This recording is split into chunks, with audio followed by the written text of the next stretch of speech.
Kalau kita menjalani tahun 2020, tahun multiplikasi, maka saudara saya harus hidup dalam komitmen. Nah, komitmen apa? Komitmen persekutuan, saudara. Kenapa komitmen itu sangat penting? Karena komitmen itu seperti kompas yang akan mengarahkan fokus hidup kita kepada tujuan. Tentu tujuan di sini tujuan yang baik, tujuan yang ilahi, ya. Kalau saudara baca dalam Filipi 3 ayat 13, Rasul Paulus berkata begini, dia punya komitmen sehingga apa? Sehingga dia bisa mengarahkan seluruh hidupnya ke depan. Nah, komitmen itu seperti kompas. Tapi yang kedua, komitmen itu juga seperti bahan bakar, ya, yang bisa menggerakkan kita, memberi semangat kepada kita sampai kepada tujuan yang kita tetapkan, saudara. Misalnya, saudara punya mobil yang mungkin yang paling mahal atau mobil yang paling canggih.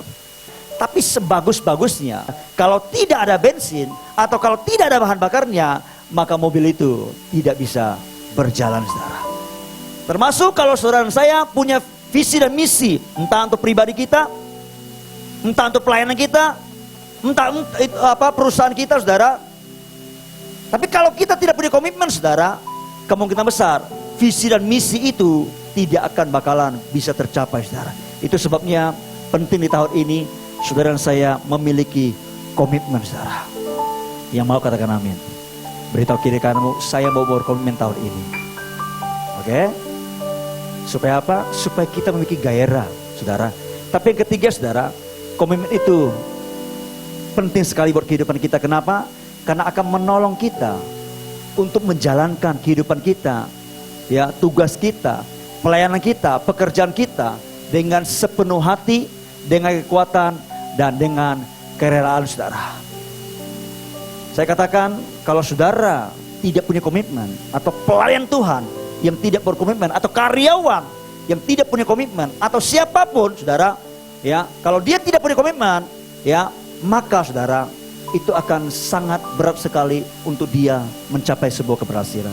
Saudara perhatikan baik-baik, antara orang yang berkomitmen dengan orang yang tidak berkomitmen itu beda sekali.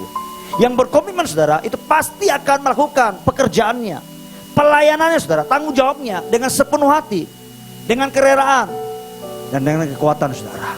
Beda dengan orang yang tidak berkomitmen atau setengah komitmen, saudara, ya, pasti juga melakukan tugasnya, pelayanannya, tanggung jawabnya juga dengan setengah-setengah, saudara.